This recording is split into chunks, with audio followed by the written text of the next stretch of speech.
Hello everyone, Girnar coaching academy या चॅनलवर तुमच्या सर्वांचं स्वागत आहे. पहिला प्रश्न बघूयात. बॉक्सिंग विश्वचषक स्पर्धेत सुवर्ण पदक जिंकणारा पहिला भारतीय कोण ठरला आहे? तर हितेश गुलिया हे बॉक्सिंग विश्वचषक स्पर्धेत सुवर्ण पदक जिंकणारा पहिला भारतीय ठरला आहे. ब्राझील येथे पार पडलेल्या विश्वचषक बॉक्सिंग स्पर्धेत भारताने एकूण किती पदके जिंकली आहेत? तर ब्राझील येथे पार पडलेल्या विश्वचषक बॉक्सिंग स्पर्धेत भारताने एकूण 6 पदके जिंकली आहेत. भारतीय नेमबाज सिफत कौर हिने विश्व नेमबाजी स्पर्धेत कोणते पदक जिंकले आहे? तर भारतीय नेमबाज सिफत कौर हिने विश्व नेमबाजी स्पर्धेत सुवर्ण पदक जिंकले आहे. Next question. प्रधानमंत्री सूक्ष्म अन्न प्रक्रिया उद्योग योजनेच्या अंमलबजावणीत देशात कोणते राज्य अव्वल आहे? तर आपले महाराष्ट्र राज्य हे प्रधानमंत्री सूक्ष्म अन्न प्रक्रिया उद्योग योजनेच्या अंमलबजावणीत देशात अव्वल आहे. पुढचा प्रश्न बघूया. प्रधानमंत्री सूक्ष्म अन्न प्रक्रिया उद्योग योजनेत महाराष्ट्र राज्यातील कोणता जिल्हा देशात अव्वल आहे? तर छत्रपती संभाजीनगर हा जिल्हा प्रधानमंत्री सूक्ष्म अन्न प्रक्रिया उद्योग योजनेत महाराष्ट्र राज्यातील सर्वात अव्वल आहे. देशातील पहिल्या व्हर्टिकल सी ब्रिजचे उद्घाटन कोणाच्या हस्ते होणार आहे? तर देशातील पहिले व्हर्टिकल जे सी ब्रिज आहे त्याचे उद्घाटन हे नरेंद्र मोदी यांच्या हस्ते झाले आहे. पुढचा प्रश्न. विश्व भालाफेक स्पर्धा कोठे होणार आहे? तर हरियाणा येथे विश्व भालाफेक स्पर्धा ही होणार आहे. Next question. कोणी कर्नाटक राज्यातील कारवार नौदल तळावरून सागर जहाजाला हिरवा झेंडा दाखवला आहे? तर राजनाथ सिंह यांनी कर्नाटक राज्यातील कारवार नौदल तळावरून सागर जहाजाला हिरवा झेंडा दाखवला आहे. चंद्राच्या दक्षिण ध्रुवाचा पहिला तपशीलवार भूगर्भीय नकाशा कोणत्या देशाच्या शास्त्रज्ञांनी बनवला आहे? तर आपल्या सर्वांसाठी ही खूप अभिमानाची गोष्ट आहे. तर आपल्या भारत देशाच्या शास्त्रज्ञांनी चंद्राच्या दक्षिण ध्रुवाचा पहिला तपशीलवार भूगर्भीय नकाशा हा बनवला आहे. T20 क्रिकेटमध्ये 13,000 धावा करणारा पहिला भारतीय क्रिकेटपटू कोण ठरला आहे? तर T20 क्रिकेटमध्ये 13,000 धावा करणारा पहिला भारतीय क्रिकेटपटू हा विराट कोहली हा ठरला आहे. T20 क्रिकेटमध्ये सर्वाधिक धावा कोणत्या फलंदाजाच्या नावावर आहेत? तर T20 क्रिकेटमध्ये सर्वाधिक धावा या ख्रिस गेल या फलंदाजाच्या नावावर आहेत.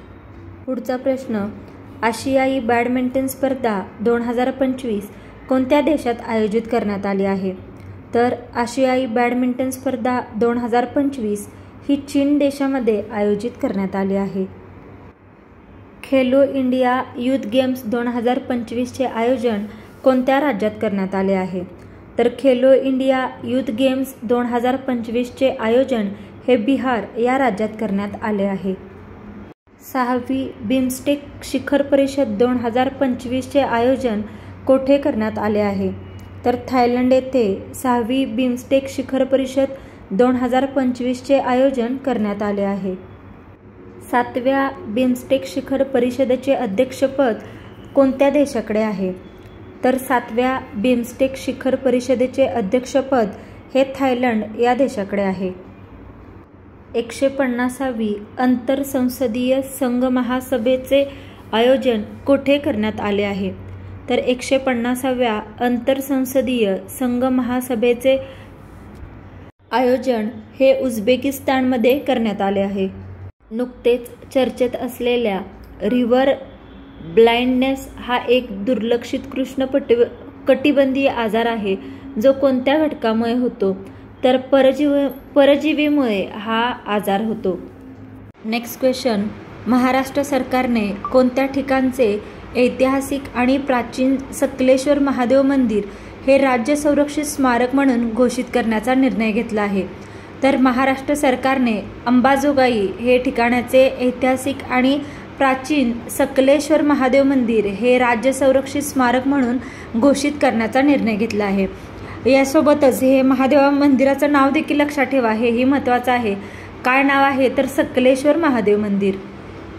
लिस्बन शहराच्या महापौराने कोणाला सिटी की ऑफ हॉनर सन्मान प्रदान केला आहे तर द्रौपदी मुर्मू यांना लिस्बन शहराच्या महापौराने हा सन्मान प्रदान केलेला आहे. अमेरिकेने चीनवर किती टक्के टॅरिफ कर लावला आहे? अमेरिकेने चीनवर 104% हा टॅरिफ कर लावलेला आहे. Next question. ब्रिटनचा फ्रीड डॅरिगेशन सँडमास्टर अवॉर्ड जिंकणारे कोण पहिले भारतीय ठरले आहेत तर सुदर्शन पटनायक हे हा अवॉर्ड जिंकणारे पहिले भारतीय ठरले आहेत. Next question. NPCIच्या कार्यकारी संचालकपदी कोणाची नियुक्ती झाली आहे तर NPCIच्या कार्यकारी संचालकपदी सोहिनी राजोल यांची नियुक्ती झाली आहे. बॉक्सिंग विश्वचषक स्पर्धा पुरुष स्पर्धा 2025 मध्ये 6 पदके जिंकून भारताने पदक तालिकेत कितवा क्रमांक मिळवला आहे तर बॉक्सिंग विश्वचषक पुरुष स्पर्धा 2025 मध्ये 6 पदके जिंकून भारताने दुसरा क्रमांक मिळवला आहे. पुढचा प्रश्न. वन स्टेट वन RRBची घोषणा कोणत्या मंत्रालयाने केली आहे तर वित्त मंत्रालयाने वन स्टेट वन RRBची घोषणा केली आहे. राज्य परिवहन ST महामंडळाचे 26वे अध्यक्ष म्हणून कोणाची नियुक्ती करण्यात आली आहे तर प्रताप सरनाईक यांची राज्य परिवहन म्हणजेच ST महामंडळाचे 26वे अध्यक्ष म्हणून नियुक्ती करण्यात आली आहे.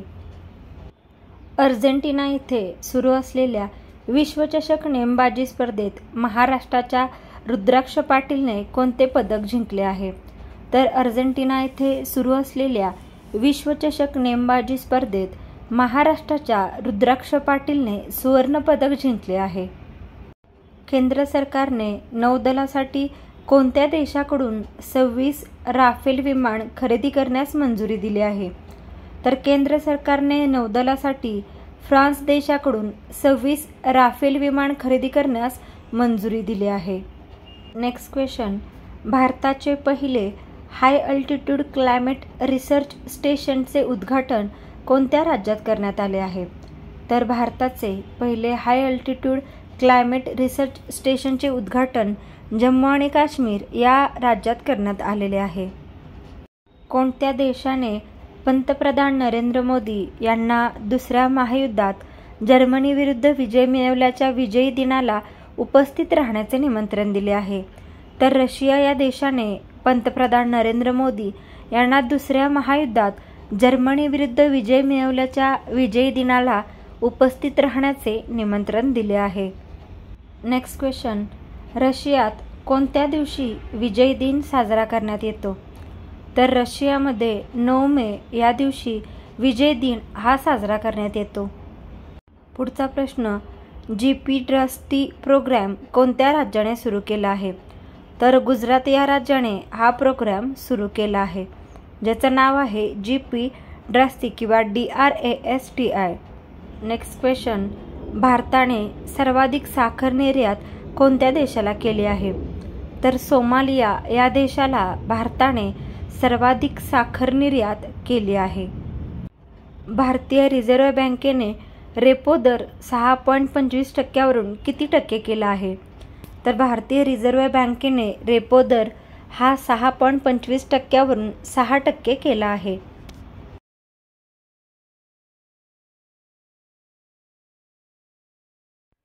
Thank you for watching. प्लीज व्हिडिओला लाईक करा, शेअर करा, कमेंट करा आणि चॅनलला सबस्क्राईब करायला विसरू नका. आणि अशा प्रकारचे कोणत्या टॉपिकवरचे व्हिडिओ तुम्हाला पाहायला आवडतील ते कमेंट करून नक्की सांगा.